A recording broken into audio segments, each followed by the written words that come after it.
primera vez. Para ello ya habíamos visto que teníamos este icono o la tecla F5. Fijaos que ahora las fotografías siguen mostrándonos en su parte superior que no están orientadas, es decir, todavía no están situadas en el espacio. El programa no sabe desde dónde hemos sacado las fotografías, aunque sí la cámara que hemos utilizado porque esa la hemos introducido al principio. Damos a calcular. En vez de dar el icono, acostumbraros F5. Cuando calcula nos sale una ventana emergente que ya nos iremos metiendo en cada uno de los apartados, pero en principio el nuestro es ahora el proceso. Le damos aquí al proceso.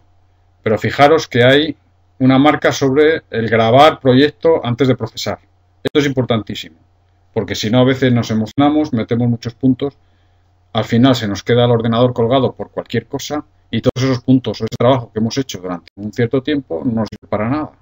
Así que esa marca mantenerla siempre. Él guarda sucesivas versiones de las veces que le hemos dado a calcular y podemos programar que sean 5, 10 o 15 veces. Yo por defecto suelo tener 5. Es decir, que graba las últimas 5 veces que hemos calculado. Le damos al proceso. Cuando le damos al proceso, le tenemos que dar un nombre si no le tenemos ya. Ya habíamos elegido práctica 1, pues le dejamos con práctica 1. Le damos a guardar. Dice, reemplazar el archivo existente, bueno, pues sí. Y empieza a calcular. Fijaros en el resultado.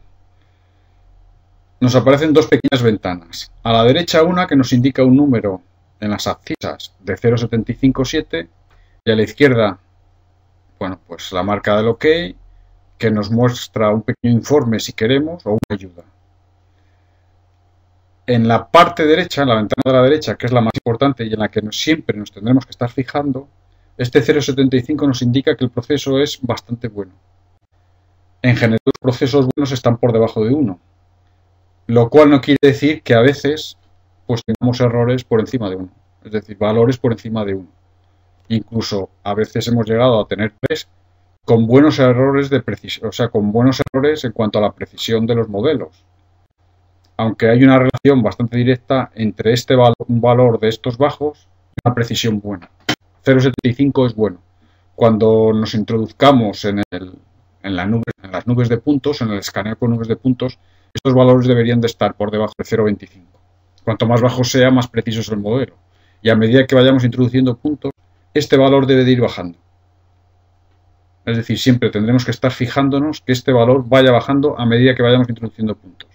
Y siempre le tendremos que ir controlando. Le damos a OK. Después seguiremos valorando este valor. OK. Automáticamente veis que las fotos nos han pasado ahora ya a orientadas.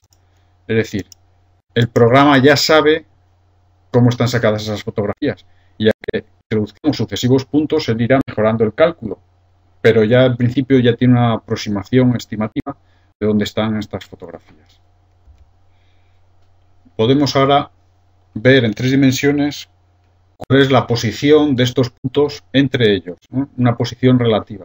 Para ello nos vamos al icono que dice una vista en 3D del objeto. Nos aparece como siempre una ventana que la podemos mover por donde queramos. La vamos a poner en principio aquí arriba.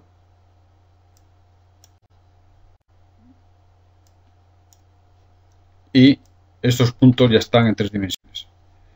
Naturalmente no sabemos nada de ello porque no tenemos ninguna referencia, pero las podemos crear ahora. En las opciones tenemos en la parte de las vistas, por defecto siempre nos aparece la perspectiva. Nosotros la cambiamos a ortográfica, es decir, como si estuviésemos dibujando en AutoCAD. Y ahora nos es igual que pongamos por arriba, por debajo, derecha, izquierda, porque todavía no tenemos un sistema de ejes referido a lo que hemos introducido, con lo cual pues nos puede poner cualquier cosa, porque lo hace él como le da la gana. Después ya veremos cómo nos pueden aparecer unas cosas u otras, pero sí podemos ver ahora, por ejemplo, que las cámaras, fijaros, vector tip, cámaras, identificación, y en el tamaño, sí, digo, bueno, pues en vez de 23 vamos a ponerle 5 porque 23 es igual un poco exagerado. 5, OK. Y entonces ya nos aparece desde dónde han sido sacadas las fotografías. Estos datos ya corresponden al cálculo. Y en los sucesivos puntos que metamos, lo que hará el programa será, con sus algoritmos, ir corrigiendo los valores. Pero bueno, ya sabemos, como habíamos previsto, que las fotografías sí tienen ese orden más o menos. Cerramos esta ventana y vamos a introducir algún punto más para que veáis las ventajas una vez hecho el primer cálculo. Para ello voy a utilizar solo esta fotografía, la fotografía 2 y la fotografía 4. Esta es la principal ventaja una vez que realizamos el primer cálculo. Si yo marco un punto, modo de referencia, pulso la R, al punto. Me voy al siguiente. Él automáticamente, ya por sus datos de cálculo, me muestra una línea sobre la que debería de estar el punto, según los datos que él ha calculado. Entonces nosotros vemos que sí, que efectivamente, sí, por ahí debe de andar. Pues estupendo. Lo marcamos. Ahora, al irnos a las demás fotografías, fijaros que si yo paso el cursor desde la fotografía 2 a la 1, veis cómo se me mueve el cursor al sitio donde debería de estar. Con lo cual, vamos a suponer que yo tengo un zoom para hacerlo rápido. ¿Veis este mecanismo rápido? Voy a ponerle por aquí. Tengo estos dos puntos. Fijaros que estoy en modo referencia. He marcado 51, que me aparece aquí, le he marcado aquí. Me aparece el simbolillo sobre la flecha indicándome que ese punto ya está marcado, por lo cual me deja marcar otra vez.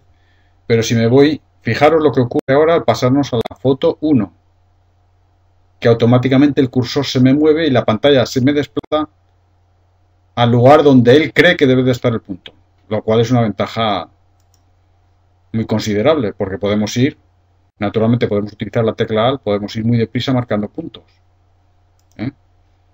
Eso sí, nos tenemos que fijar y no hacer caso de lo que él nos diga porque sí. Tenemos que pensar que efectivamente es correcto. Marcamos otro punto, fijaros. El punto 56, le marco en la siguiente foto y me va a su sitio en las demás fotos. Con lo cual, me cuesta poco porque no tengo que estar buscándolo. Podría utilizar un zoom de este tamaño. Pues sí, es ese y es ese. Paso al modo 1, modo de espera. Calculo, hemos introducido dos puntos nuevos, volvemos a calcular. Y ahora veamos dónde va el proceso. Fijaros que antes teníamos 0,757, ahora nos da 0,668. Esto quiere decir que el proceso va por buen camino. A medida que vayamos introduciendo puntos, este valor irá bajando. Es decir, su proceso es cada vez más redondo, más exacto. Y eso es lo que a nosotros nos tiene que ir motivando. Si en un momento dado este error sube, quiere decir que nos hemos equivocado, que hay algún punto que le hemos introducido mal. Algo que suele ocurrir habitualmente pues, cuando introducimos el dintel en una ventana, invertimos los puntos. Ya os daréis cuenta que eso es bastante habitual. Y entonces eso lo tenemos que corregir. ¿Cómo lo corregimos? Pues vamos a verlo ahora. Acordaros, esto que os decía antes, también nos puede aparecer un pequeño informe, mostrarnos un pequeño informe sobre los datos que él ha procesado. Aquí que no vemos nada en rojo ni nada que nos destaque, pues lo iremos en algún caso viendo el significado de cada una de las cosas, pero bueno, como estamos en 66 quiere decir que estamos bien. No nos vamos a preocupar ahora de momento. Vamos a OK. Si volvemos a ver nuestro modelo, la ventana se nos despliega como la habíamos dejado la última vez. Esto no se corresponde con ninguna proyección típica de diseño, ni una vista frontal, ni un alzado, ni una planta, porque todavía no hemos introducido referencias. Volvemos a cerrar la ventana.